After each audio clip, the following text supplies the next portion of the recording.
Hi everybody, Paul here from Flying Colors Painting, and this is another episode of In the Trenches. It is August the 10th on the year 2025, right in the middle of a heat wave here in Ottawa and Ottawa and surrounding. Pretty warm, pretty dry, hasn't rained in a while. We got some water saving instructions from our municipalities going on. We're trying to conserve some water, and average temperature about 35 at least with the sun. And this last week and a half or so, we're doing tons of exteriors. And the trick to these exteriors is getting in as early as you can. I try to finish my day. I tell my guys if you can finish at 2, 2:30, 3 o'clock tops, because that's when the height of the heat comes in. We're starting our jobs at 7 in the morning. We got super busy the last, I'd say about the last 3 weeks or so, and we're right in the middle of a double contracts, mostly on a daily basis. So we are in really good shape over here, and this year has been quite slow. So it's a long time coming. The pace that we're setting now, I think my best year was probably 3 years ago. It was just after COVID, and I think I did 650,000 that year. And I had multiple jobs going on. I had a project manager that was managing it all for me. Not very well, but live and learn. It wasn't lack of training for this dude either. I think he just got overwhelmed with the amount of work that's involved. But I'm a one-man show. I'm used to handling this sort of stuff. As long as all the preparation work is done, the job descriptions and the work orders are sent out well before, and I have a chance to talk to my crews who are going on those sites, exactly what's going on, any weirdness, things to look out for. It's my job as a production manager to arrange all the lifts. I've been using. Here's another problem that we are facing. Any of the motorized lifts that are over 45 feet have all been sucked up by the construction companies. They rent them for the summer. They're on their job sites. They're lifting stuff up and down, on a commercial job site like a building or something. So smaller guys like me, there's no availability because they get eaten up real fast. So the one items that are not in high demand, but they work for us, are the tow behind 50-foot lifts. So it's the same as a motorized lift, just you place it in position, these feet go out, and I think the extension is about 11 feet. Yeah, so I need that much space in order to set this up. So it sets up like a little spider. There's four feet that go down, and the whole unit lifts off the ground. You make sure it's level, and then you can reach up 50 feet, no problem. And it's got every attachment that the motorized ones do, except it doesn't move. And I believe the baskets don't swivel either. So we can still hit probably 30 feet out and about 30 feet high. And we can shoot out and just work off of one end of the basket. So it's really good for doing jobs that are like typically 30 feet is about the height of a 2-story apartment building. Like a 6-unit building, we can reach the top of that no problem. We just finished a job that was we had some peaks, and we were able to set the job up and the lift right below the peak to reach that without an issue, and a couple of dormers off the roof as well. So the only thing with that tow behind lift is that we have to have a truck there. We set it up. We let I'll let the crews go, and then I've got to come back and move it. Although the crews that I'm using right now do have a truck, and they do have a hitch as well. However, there's always 4 or 5 guys on a site, and this tow behind lift has a wheel at the front. So if you push it, you can steer it. You know, you can push it. You can push it around a job site, which is actually a lot less bullshit than hooking it up to a truck and then getting it all set up and lined up. It's just a lot easier to run it if you can manually. You know, just push it into place, and that goes a lot smoother. So I've rented that a couple of times. I did a job. I had that lift on one job starting on a Monday, and Wednesday afternoon I took that lift and I went and did another job, and then I brought it back. So the great thing about those kind of lifts is you don't need to get it shipped anywhere. You just throw it on the back of a truck, and you know, as long as it's got a hitch, and that's the way it works. You can tow it anywhere. So I try to line up jobs, small jobs. The one I used it on in the evening was at a gas station, and they closed at 7. I had some other stuff to do, so I showed up there at about 5, and I painted a kiosk on the ground there, and I was able to start prepping the lower part of this sign that was out there. So yeah, busy and manageable, and I really like it. I like having shit sort of line up, and it's all part of organizing a proper production schedule. I work off a calendar, and I'm really on top of it. I've been doing this a long time, so I know what works, and communication is 100% of the issues that come up. Miscommunication is absolutely the top fucking reason for fuck ups on a job site, and you know, I try to keep it as transparent as possible. If you don't know something, then you know, call me, and we can figure it out together. So my last podcast was about 2 months ago, and I had still had my hourly guys that were working for me. I just wasn't busy enough to keep these guys busy full time, and I don't blame them for looking and finding other work, you know, and they did, and hopefully their endeavors are successful, and they're happy where they are, and I think they are. I reached out to one of them. And these are friends of mine, you know, like they've been with me for on and off 8 years, something like that. And, you know, so I'm on a subcontractor template right now, which is working out great because for starters, the subcontractor has all his own equipment. Paintbrushes, rollers, pans, ladders. You know, I still supply some of the larger ladders because I have them in Ottawa, and you know, they're not. If I'm doing some ladder work on the outside of a house, I'll be more than happy to just bring a couple of them, leave them there, and pick them up. But as far as like drop cloths and spray machines and all that sort of stuff, I don't need to provide that anymore. And yes, I'm paying more, and I'm not making as much money, but I am being efficient in I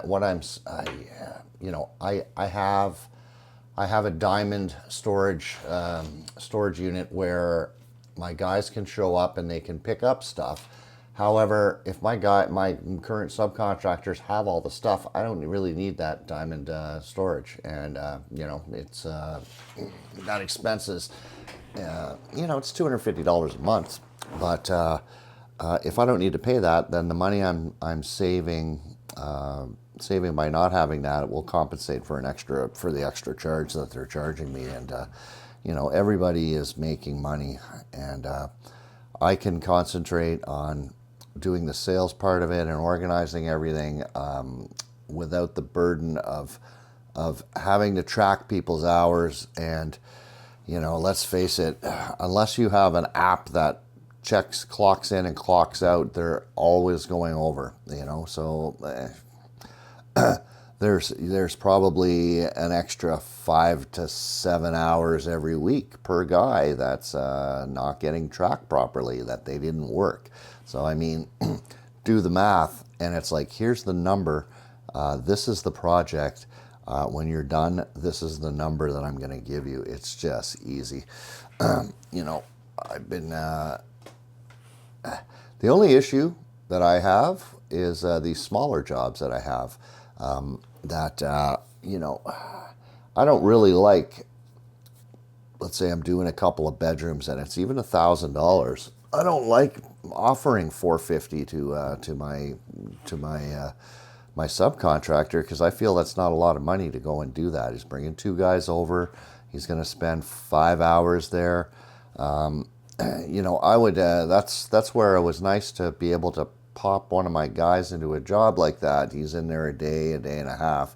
It's really costing me the same amount of money. But, a lot of those jobs I'm doing myself now as well, too. If I've got a job that's under $1,000 or even a little bit over, I'll just go in and do it. Like that one on Wednesday where I took the lift. It was $1,500.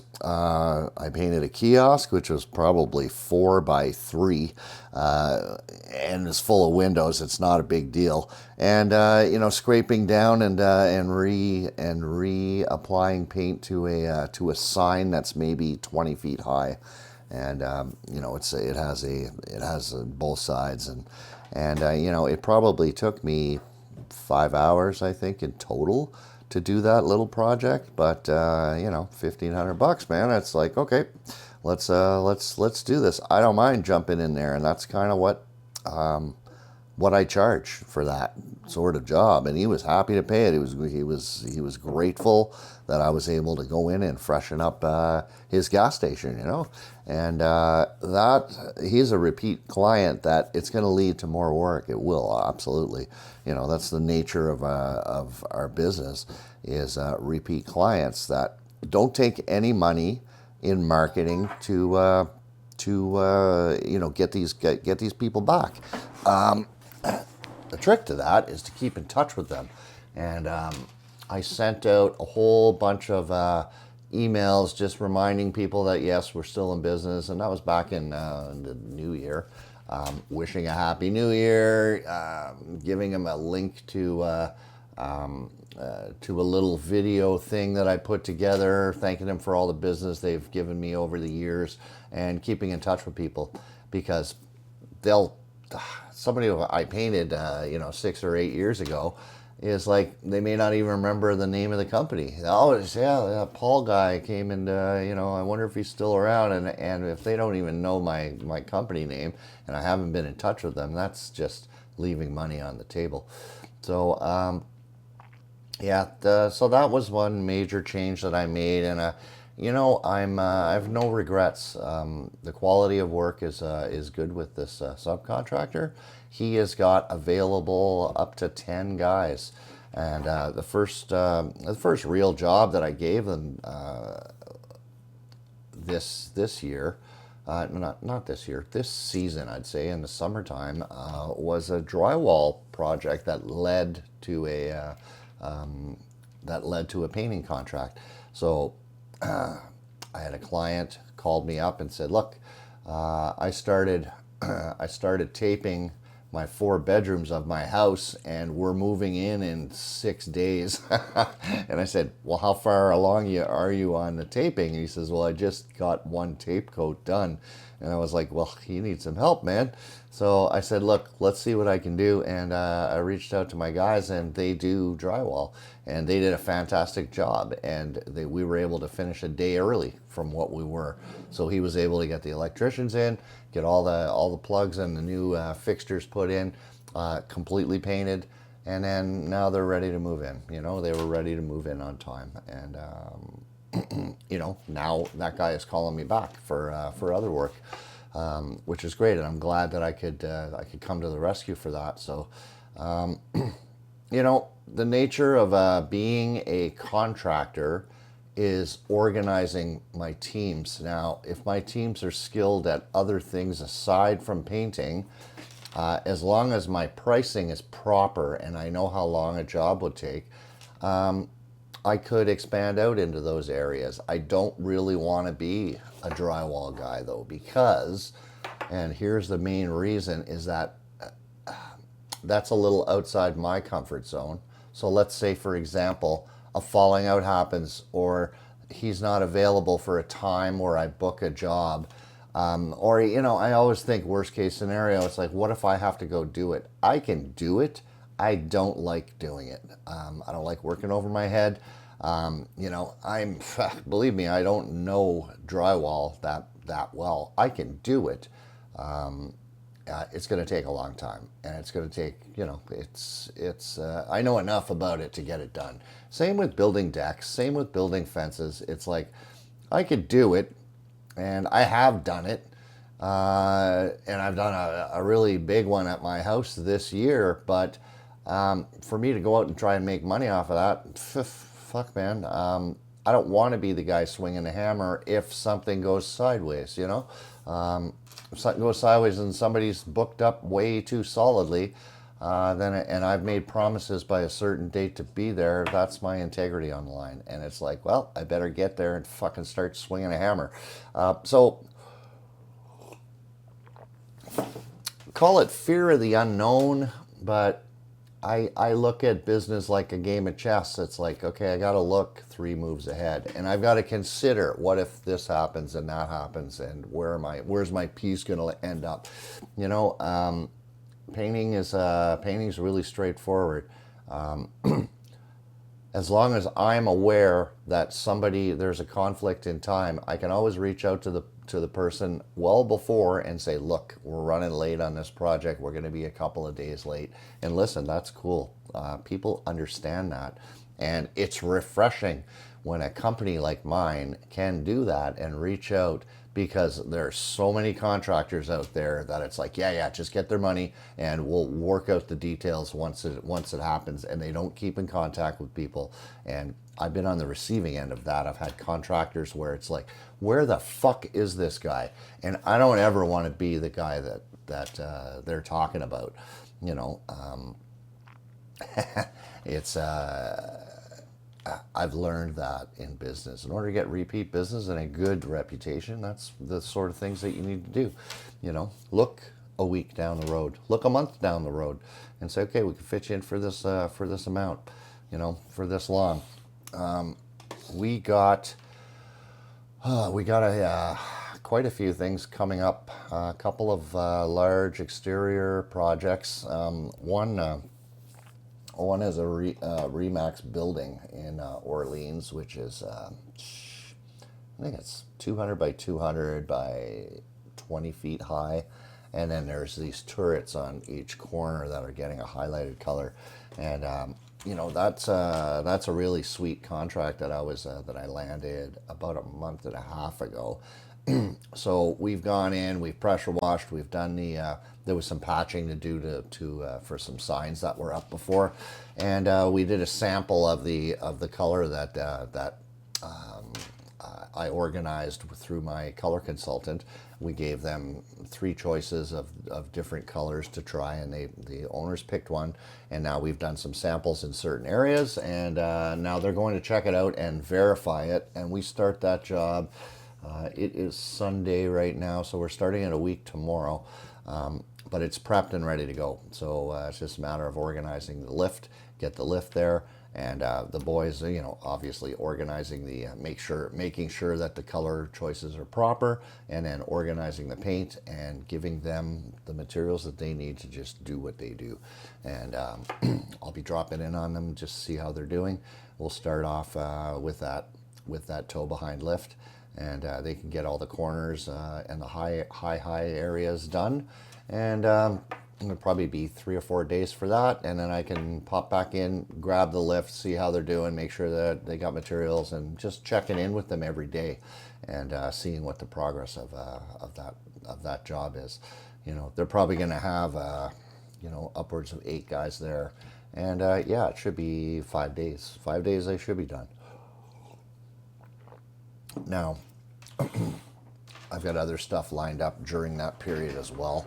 So they'll be breaking their crews up into a couple of crews and doing other stuff. But I love this. I love the fast pace. Okay, it's and while I'm heading into town doing stuff, I'm also squeezing in sales calls as well. I've got a couple of projects I'm looking at next week, and yeah, they just keep piling in now. I don't know if it's just it's the end of summer, and because August has typically been a very slow month. It's been September, we see everything picking up because it's back to school. Now the families have the kids out of the house, and it's time to do some stuff around the house. But typically August has not been, and yeah, we got busy. This is an unusual time, Again, Trump's got all this stuff in place right now. Hasn't affected our paint prices, but we're expecting a 35% increase in painting materials, which hurts us, and it hurts our clients, and it's hurting our economy, And this fucking idiot thinks that that's going to help America. Yeah, he's collecting some money off of these tariffs, but we're going to just have reciprocating tariffs. And this whole thing is just watching a lot of stuff about this politics, and I try not to get involved too much, but I listen, and the repercussions for America is going to happen in like 2, 4, 6 months. 6 months from now, everybody down in the States is going to be ran through all their stock that they've been stocking up on, and they've restocked, and now that they've paid the 35% reciprocating tariff that's come from wherever. Look at China. China had 150% tariff. So what? All the dollar stores that are there are going to be, there's no such thing as a 99-cent store anymore. Everything's going to be twice what you're used to paying. Same with groceries, same with everything. And, the States is going to start feeling this hard in 6 months. And we're going to see what happens, I think a lot of people's eyes are going to get opened. And I don't know. It's politics, and it's fucked up. It just really is. I know that Carney is working a lot of backroom deals with all these other countries for taking up supply chain, all this other stuff, and I'm sure that everywhere else in the world they're doing that as well too. And it's just like, yeah, life goes on, and we'll just block out the States as best as we can. Nobody's going down there to travel. Everybody's boycotting any American-made products. Hey, Walmart's still there, but there's certain stuff that people aren't buying, and I'm noticing in the grocery stores that everything's made in Canada, and even the consumers are flipping over cans of things that are made in the States, so that we know, flipped over can, yeah, we're gonna pick something else, and the power to the people, man. And I think that's going to make a huge impact in the States. We're going to see a whole bunch of shit happen, and it's cool to be on the outside observing. However, this is directly affecting guys like me, my clients, and everybody in Canada is feeling this ridiculous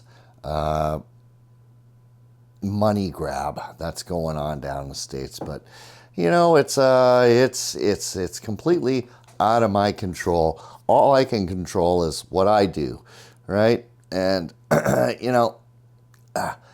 don't talk. I speak about this on this podcast before. I've been sober 16 years. I didn't know how to do that when I first started. I didn't know how to do this business when I first started. I had to ask a lot of questions. I had to surround myself with people who were doing it. So people who were in business, I hung out with them. I started asking questions. Oh, what do you do in this situation? It was the same thing with sobriety, and it's the same thing with this whole political stuff. All we can do is just observe and accept that that's the way it is. And it's interesting to see the repercussions from people's actions. Take my business. I did some coaching. I took some good advice. I set all this stuff up, and I'm reaping some rewards from that training. In sobriety, I had to get a sponsor to walk my ass through. I didn't know how to live sober. I didn't know how to live without booze. That was my coping mechanism. That was where my go-to thing that I knew worked 100%. It always worked, but I always overshot the limits, and it always worked. That's my brain is wired. However, to live sober, what do? I thought to myself, and what I thought was going to happen was so far from what really happened. I thought, okay, I'm going to end up being in some church basement every day. My life is going to be so boring. It's really going to be over, and just the opposite happened. I started giving back. I started, after time, I took on sponsees. I started working with them. I started changing and witnessing changes in their lives because of my guidance. And it's like, wow, man, what a fucking payback, and they say givers gain, and then I got into business, and I went into BNI, which was Business Networking International. And I worked with, at that point, I think there was 80 or 85 other businesses there was no duplicate. So I was the only painter. There was a carpenter. There was a graphics guy. There was a lawyer, a real estate agent. And I developed all these relationships with these people. And I started asking them, we would get together, like the carpet cleaning guy that was there, Matt Ross, me and him sat back and we were just comparing notes about how are you running this and how are you running that. And when you surround yourself with successful people who are in business and in this big boat, your boat gets bigger. So when I'm doing things myself, I'm in a sinking fucking leaky rowboat that's got maybe one oar, not even. I'm fucking paddling with my hands. And then you join an organization like this, and now you're in a 30-foot boat. And then, as time goes on and you develop more relationships, you're upgrading to a cruise ship, and cruise ships are comfortable, man. You can be very comfortable in there as long as you've done the legwork to build yourself up to this bigger ship. You can be sitting in first class. Even in the cruise ships, there's still lower class. There's steerage. You could be in all these different lower end kind of things, and then you can work yourself up to first class. And that's what life was. That was the discovery that I made from getting sober, and it just blossomed from there. Because now that I'm sober, I've got more responsibilities, and my brain is thinking properly. Now I can start organizing my business, my relationships, all my spare time. I started right away working off a calendar. I was told to do that. It was like, you better map out your road to recovery. What is your plan, your recovery plan? And I was like, well, I don't know, I'm just going to stay sober. He said, no, you got to do more fucking work than that. You need to map out where you're going, what meetings are you going to, what step are you going to be on at this time, who's your sponsor, taking down notes, going to meetings and fucking highlighting a bunch of shit. It's work, man. And it was the same thing with business. I dove into how I can better do my business, and I left a bunch of shit up to other people, like bookkeeping and such. And I learned the hard way that if I don't have a knowledge of how something goes, I better learn how something is done, like bookkeeping. And I went through a whole thing with the bookkeeper, with my bookkeeping skills, my bookkeeping of my business, and it kind of bit me in the ass. I was just mostly concentrating on how to organize my time, because my time was completely skewed at the start. You know, business owners like myself have been told all their lives, you just work hard, you stick your nose to the grindstone, you work that 18 hours a day, and you'll have a great life. That's completely a bunch of horse shit, which is created from just mentality of the 70s and 80s. It's like, yeah, just rise and grind and fucking just get, you know, I found out there's only so many hours in a day. There's some shit that I need to do as a business owner, like marketing, like fucking answering the phone. I did a list, I broke down all the list of tasks that I had to do. And I think it was something like 85 different things that I had done. And my first coach made me write all these out. He made me scale them from how much time is this taking and how much do I like this task. And we made this graph, and it was like I delegated a lot of the shit out that wasn't that important, but took up a lot of my time. And you know what? I could pay somebody $20 an hour to do that stuff. And you know, like bookkeeping's a good one, but you got to have a good bookkeeper that knows what the hell they're doing. And you know, on my end, there's also stuff that I need to do to make their jobs easier, like keeping all my receipts, having everything organized so that once a month I can give that to them, all that sort of stuff. Right now, I'm doing my own books. And it's like, that's just something that I learned how to do, and I don't mind. I like looking at numbers. You know, I became a numbers guy. And it's, I got a certain gross profit that I want to make. My margins all got to be proper, and I can get a hands-on. How do I put this? I can be hands-on when I'm breaking down what a contract's payments are and what the expenses were and how much my gross profit was, to see if I'm in the right if I'm in the right neighborhood. Of maybe my price has got to go up. Maybe I got to start charging a little bit more. Maybe I'm overcharging. You know, those are the kind of questions that get answered when you're in the mix.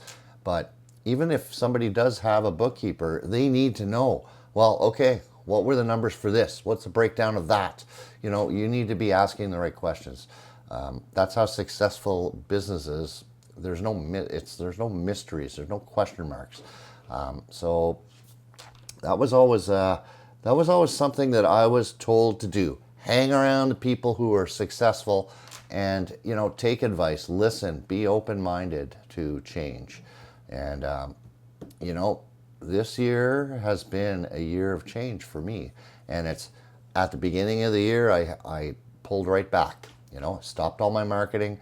I stopped, you know, I tried a couple of things with marketing, and, you know, this whole Facebook thing is fucked, and I'm done with it. You know, I keep getting phone calls every single day. Oh, we can guarantee you painters, you know, we can guarantee you an extra $30,000-$40,000 every month, you know, and it's all a bunch of horse shit, you know, in my own opinion. So there are ways of networking and doing other kinds of stuff that doesn't cost anything. You know, I'll spend some money on some signs. That's $600 or $700 for 100, and I can put those out. That, you know, it's old school, but people see it when they're driving, and it's like, hopefully, I'm going to be top of mind when somebody's ready to paint. That's what I can do. I got stickers that go fucking everywhere on corners and intersections. You stop, you look over, my stickers there, and that's what I'm sticking with. Like I said, I scaled everything back. I was part of the team.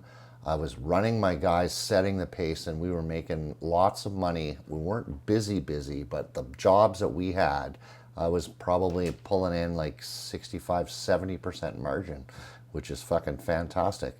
You know, and that includes me working there as well too.